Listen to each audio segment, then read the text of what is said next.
Hello, welcome to the channel. In this video, we're looking at the second section of Un Dia de Noviembre. This is the second in a series of video lessons I'm doing on this piece. So if you found this video accidentally and you haven't learned the first section, there'll be a card up here that'll direct you over to the video over the first section. Now, as I said in the first video, I'm playing from the Chester Music publication. A good alternate reference edition is the Jesus Ortega version. Now, I did say in the first video that every edition I've looked at has mistakes in it. In the first section, there were no mistakes in the Chester edition or in the Jesus Ortega edition. In this next second section, there are no errors in the Chester edition. There's a couple of little spots that I'll point out in the Jesus Ortega version when we get to those measures. The entire first section was down here in first position and we never got out of it. So as we begin this next section, we walk up and we'll be in fifth position. We'll do some barring up here at the fifth fret, the fourth fret, the third fret, and so on. So it gets us out of first position. The last measure of the first section has us descending and ascending an arpeggiated A chord.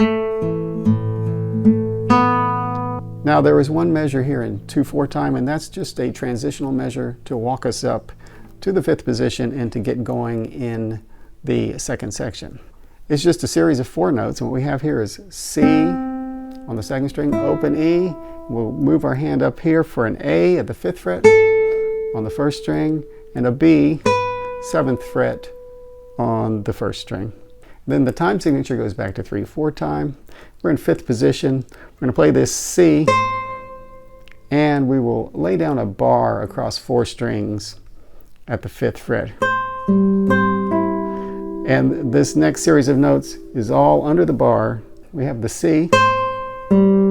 That G is on the 4th string under the bar. We have a C and a C and a C here, which is the 3rd string and the 1st string together. And then an E. We can play that. It's the 2nd string under the bar. The last 2 notes are B, C. I like to pluck these. There is a curved line there indicating a slur where you would pluck the B and hammer the 4th finger down onto the C. You can do the slur or you can just pluck all the notes. So that's the first measure in the second section. Now we have our 4th finger on C. We're going to move it to a B, and our hand will move down. We'll be barring at the 4th fret now. The next note there is an F sharp that's under the bar on the 4th string, and we have to put our 2nd finger on the 3rd string here for that C note. So we have a C and with the B on top under the pinky. And the next note here, D sharp, is just under the bar on the 2nd string. Then we're going to play A, B with the 2nd finger, 4th finger. Next measure, we're going to take the pinky up to the C. And it's just like the first one. With C on the 1st string, G on the 4th string, the 2 C's followed by the E. And that measure ends with the B, C. Next measure, we take the pinky down to the B. So we're just repeating ourselves here. We now have a bar at the 4th fret. 2nd finger's on that C there. We got the D sharp under the bar. Ending this measure with A, B. This time we're going to go down with the 4th finger to A. Now we have a bar at the 3rd fret. It's not quite as big of a stretch as we had before. 4th finger's on the 5th fret A.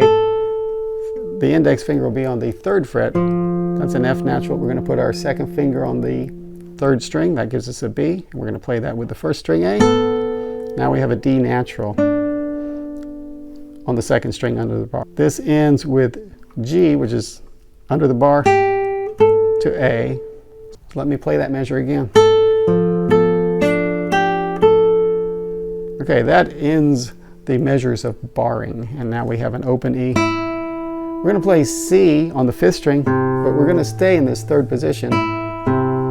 Play it with the index finger. 3rd finger is going to play the G here with the E on top, and then the second finger is going to come down on the 3rd string, 4th fret for the B there. Ending this measure with D, E on the 2nd string. So in this measure, a lot of these notes could be played open, like the open G, followed by the open B, and you would only need to have the index finger on C.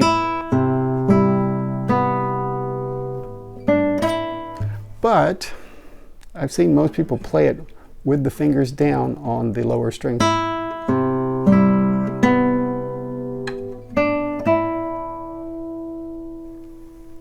Next measure, we get the open E again. Now we're going down to F on the 6th string with a C on the 5th string and the open E. And the middle finger is going to come over here to the A on the 3rd string. So that's. Now we're going to play D, E on the 2nd string. You could play an open E, but most people play it on the 2nd string. And you can just slide up for that one. D, E. So let me back up here.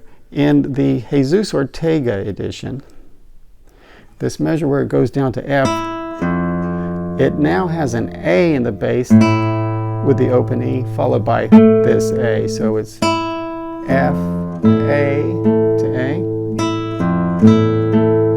To me, that's an error, but I've actually seen some professional guitarists play it that way. I don't like it as much as the C, because this measure is kind of indicating an F major 7th. And this has all the notes in it. F, A, C is the F major triad, and the E is the major 7th. So taking the C out, to me, doesn't quite sound right. As, like I've said, I've seen people play it both ways.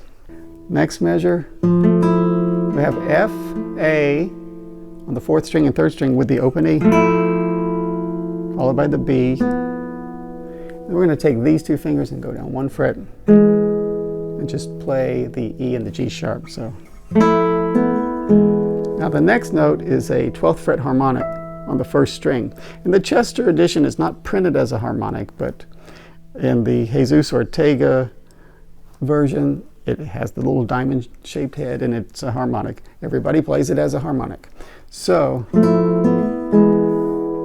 the way you want to do that is you want to hold these notes and let them ring. We don't want to take this hand away and do the harmonic that way, which means the harmonic has to be played just with the plucking hand. Touch your index finger directly over the 12th fret, lightly touch the string, and pluck the string with either your little finger or your A finger. You could also bring the thumb in and come from the top on that. Whatever works for you. But that's how we play harmonics with one hand. Ending this measure, we have this A, B, lead in, and next we just restate the beginning of the piece, which was covered in the previous video.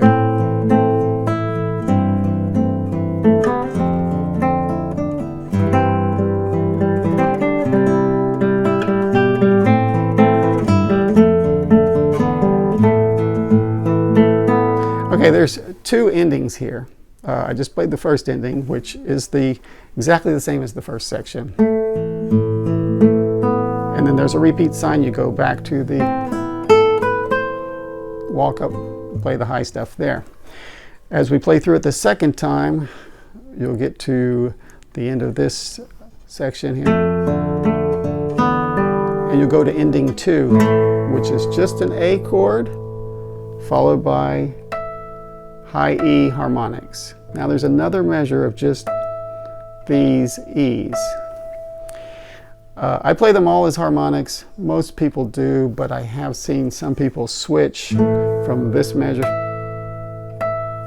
to playing actual notes softly, because when we get into the last section, you're going to hit that really hard. But if you choose to play them softly. Again, the first measure of ending 2 is harmonics. The second measure could be 3 more harmonics, or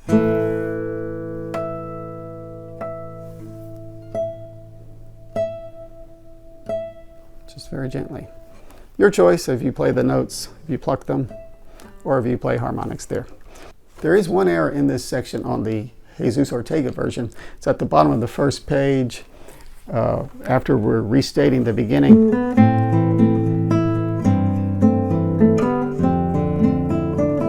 It's got the G in the bass, that's good. Right here, he has an A in the bass, which that was just a mistake, I'm sure, in transcribing it. So it should be a C in the bass there. Okay, so that was a little more like a typo than anything else. So as you can see, the first 8 measures of the second section are a little more challenging than the first section. And walking up to the 5th position and doing these bars. Now I have created kind of like a little worksheet for these measures, measures 10 through 17. I'll make it available somehow. Check the description below. But I titled it Un Dia de Noviembre, measures 10 through 17 as chords. And this is a good way to practice them if you're having trouble getting all these notes, and especially the notes under the bar. So what I have written here is just the actual chord that we are playing out of. Here we go, measure 10, 11, 12, 13, now 14 we go down, and 15 is this, 16 is this, I have it with the C in the bass,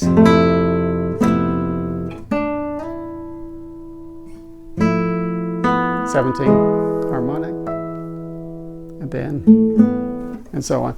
So you could practice those measures this way. It's a good practice aid. And that is just to help you make sure that you can get all the notes clearly from under the bar and whatever higher finger we have. We'll be able to hear all those notes. You may find that helpful. Thanks for looking at section 2 of Un Dia de Noviembre with me. Hope that you found it helpful and that you're practicing this music. It is a beautiful piece of music to be able to play and perform for friends, family, any audience you can get in front of you. So stay with me and stay tuned for the 3rd section, which will be coming up in my next video soon. Thanks for watching. Be sure to like and subscribe. Until next time, I've been James Caldwell.